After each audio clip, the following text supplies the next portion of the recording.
Jumpa lagi dengan saya Yedi Indra di Seruput Kopi Cantik dengan renungan yang berjudul Attitude is Everything. Tidak ada yang bisa menghentikan seseorang dengan sikap mental yang tepat untuk mencapai tujuannya. Bahkan jika dia menemukan dirinya di padang gurun, dia bisa mengubahnya menjadi surga. Sebaliknya, tidak ada di bumi yang dapat membantu seseorang dengan sikap mental yang salah. Bahkan jika kita memberinya seluruh dunia, dia akan tetap kehilangannya. Buktinya, Tuhan menjanjikan tanah perjanjian, tanah yang berlimpah susu dan madunya. Bahkan sedemikian suburnya, konon setan dan anggur harus dipikul oleh 2 orang. Wow! Musa mengirimkan 12 pengintai untuk melihat apa yang tersedia di tanah perjanjian yang dijanjikan Tuhan. Apa yang terjadi?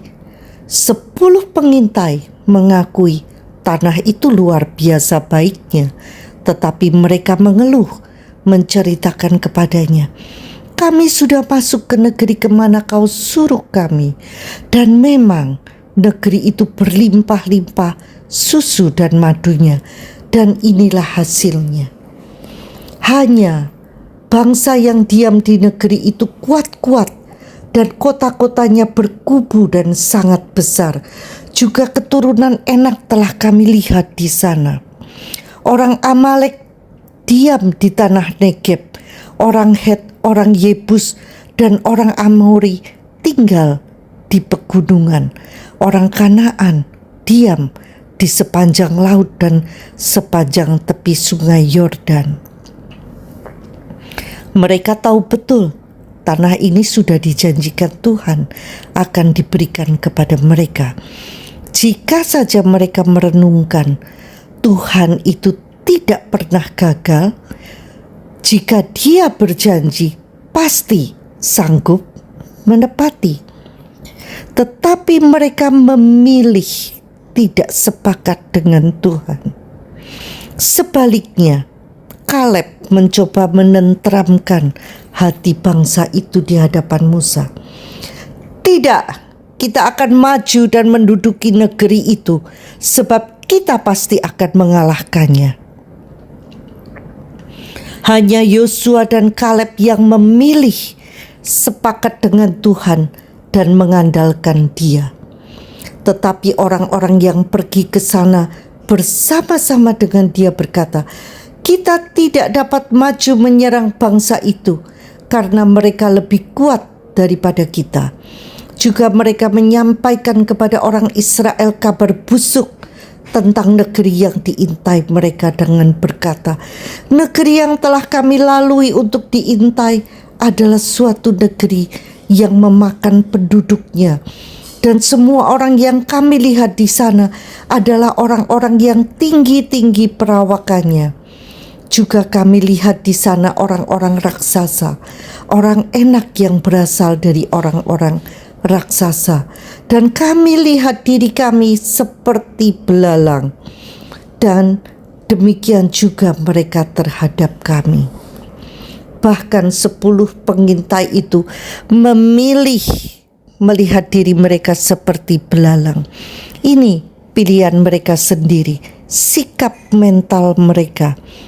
Tidak heran akhirnya mereka semua, para angkatan tua, semua mati di padang gurun kecuali Yosua dan Kaleb. Sesungguhnya mereka sendiri yang menentukan nasib dan masa depan mereka sendiri. Sangat berbeda dengan Kaleb.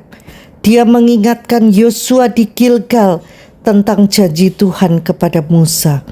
Saat berusia 40 tahun, ia diutus mengintai Kanaan dan tetap setia kepada Tuhan meskipun yang lain membuat Israel tawar hati. Musa berjanji tanah yang diinjak Kaleb akan menjadi miliknya karena ketaatannya. Kaleb pun berkata, "Jadi sekarang aku telah berumur 85 tahun. Pada hari ini, pada waktu ini aku masih sama kuat seperti pada waktu aku disuruh Musa.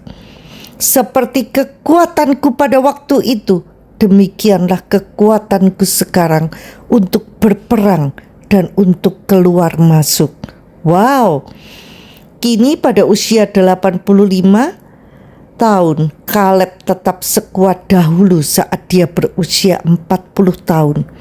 Siap merebut tanah pegunungan yang dijanjikan Tuhan, meskipun dihuni orang enak dengan kota berkubu. Ia yakin Tuhan menyertainya untuk menghalau mereka sesuai firman-Nya. Iman, kesetiaan, dan keberanian Kaleb tidak tergoyahkan dalam janji Tuhan. Dan Kaleb mendapatkan warisannya dengan berperang mengalahkan penduduk Hebron. Warisan harus didapat dengan usaha. Mental dan sikap yang menentukan posisi kita. Tuhan sudah berjanji, "Katakanlah kepada mereka, demi aku yang hidup." Demikianlah firman Tuhan. Bahwasanya seperti yang kamu katakan di hadapanku, demikianlah akan kulakukan kepadamu. Artinya, seberapa tinggi kita naik, seberapa besar tanggung jawab yang hendak kita kelola, tergantung kesepakatan kita dengan Tuhan dan seberapa baik kita mampu mengelolanya sesuai apa yang kita katakan di hadapan Tuhan. Agar menjadi sukses, kita harus berani menerima tantangan yang datang menyertainya dengan cara kita. Saat dalam perjalanan mengalahkan tantangan itulah kita mengalami Tuhan, belajar mengandalkannya, berdoa, mendapatkan pewahyuan-pewahyuan melalui firman yang kita renungkan. Mengalahkan kecemasan dan membuktikan ternyata Tuhan sedemikian dekatnya dengan kita. Di sanalah kualitas hubungan kita dengan Tuhan makin dalam, mengenal Tuhan dengan lebih baik dan makin serupa dengannya. Menarik bukan? Sampai jumpa di episode berikutnya bersama Yeni Indra di Seruput Kopi Cantik. Tuhan memberkati.